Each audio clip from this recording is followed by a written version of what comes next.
Hello, I'm Steve Folland, and on this week's Weird Week from Newslight TV, fizzy phones, wheelie good records, bilingual dogs.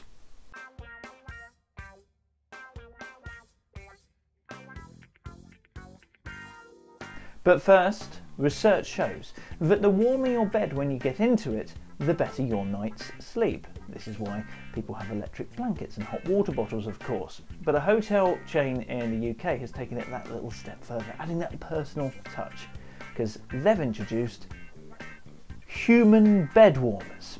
Genuinely, these people in white bodysuits will lie in your bed for 5 minutes and warm it up for you. They say it's a lot more environmentally friendly than using an electric blanket. I don't know, it's not that pioneering though, is it? Goldilocks was doing this. She was way ahead of her time, wasn't she? By the way, do you think Tiger Woods could have got away with using this excuse? No, honey, honestly, their bed, the hotel sent their bed warm. A US company has launched a new punctuation mark which is intended to express sarcasm in the written form. They claim the sarcasm mark, or the Sarcmark, which as you can see here is an open circle with a dot in the centre, is needed for sarcasm to work on the web or in print. After being downloaded for just $1.99, it can be installed on computers and mobile phones, allowing people to use it in text messages or emails. Oh yeah, that's a really good idea. Did we really pay $2 for that? Yeah, no, it's a really good use of our budget.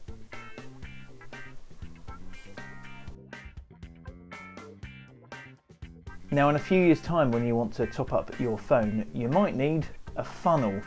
Designers claim future mobiles could be powered by fizzy drinks, making recharging the battery as simple as pouring a glass of Coke. You unscrew the top of your phone, pour in your drink, and enzymes break down the glucose to create energy. This is genius. Not only does the battery last 3 to 4 times longer than a normal one apparently, but when it dies, only water and oxygen are left. Environmentally friendly, of course. It's only in the design phase at the moment, but they've let us have one here. It's let me just get it out. It's only got one ringtone at the moment. Hang on. Ooh. Excuse you. The RSPCA had to teach a dog to understand English before he could be rehoused because he only spoke Polish. Staff initially thought Scent was deaf when he failed to respond to basic commands like sit and come here. Well, actually, I've had dogs like that and I think they were definitely English. But after looking at his animal history, they found that actually he'd come from a Polish family. So they decided to look up words on the internet. Sure enough, Scent soon responded to Sayad and Dumni and Dobodny Pis and Zostaw. How was that? Did you see the... Actually, that should have been more like Zostaw, because half of it is it's the way you say it, isn't it? It's not just...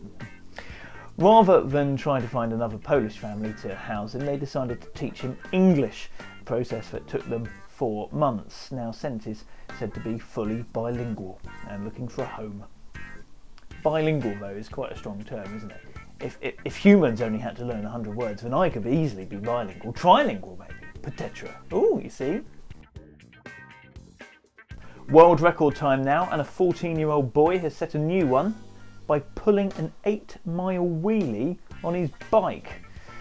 This is brilliant. Aaron Stanage from Barnsley lifted his front wheel and cycled for over an hour at a track in Leeds. The previous record was just 1.5 miles. Get that? He did 8. Really good job, Aaron. Yes, I went there. Being a fugitive. It's a romantic notion, isn't it? Harrison Ford did it so well. You escape your shackles, get Tommy Lee Jones on your side and set up home with that skinny one from Ally McBeal, who's now in that show with the bloke who was with Sienna Miller for a bit, when really he shouldn't have been because he was married, but didn't really know what she saw in him anyway. But very again, she did want to go out with Jude Law and apparently back with him. Yes, a fugitive. Why not give it a go if you get the chance? And that's perhaps what 19-year-old Travis Copeland thought as he fled a courtroom in Illinois. He ran down a corridor but soon ran into sheriff deputies. I know, who would have thought there would have been police in the courtroom?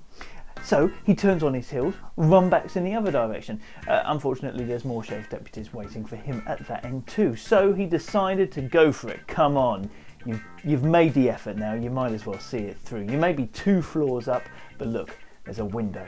Leap through it to freedom. They do it in the films all the time.